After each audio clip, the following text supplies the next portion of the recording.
This is the Kalmiopsis Wilderness in southwestern Oregon, and this little speck of white here is Emily Camp, which is the last remaining inholding in the Kalmiopsis Wilderness.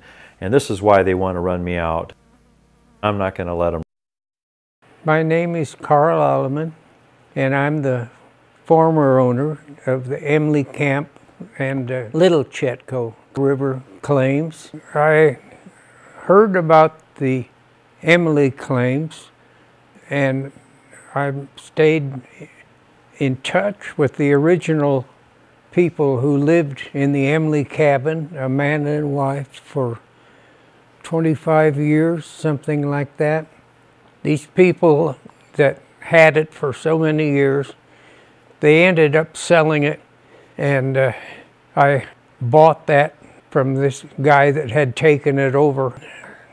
When I decided to go ahead and patent them, the government was already shutting down on patents in the wilderness, so I just went ahead and applied for a patent. To get the patent, you have to prove that there's enough value in the property to make it worthwhile if you could make a living out there. They did a mineral exam on all three claims. That took, as I recall, I applied for the patent in '83. The patent was approved then in 1988. And at that time, the gold value was $200 and some an ounce. As of now, the gold is of what, $1,700 an ounce. So I spent probably $300,000 on attorneys.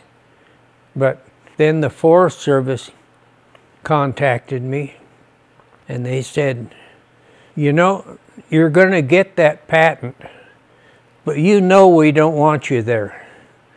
But he said, you did everything right, and we can't deny you the patent. And that's when I got it. Every one of the claims ended up being approved that you could stay out there and make a living.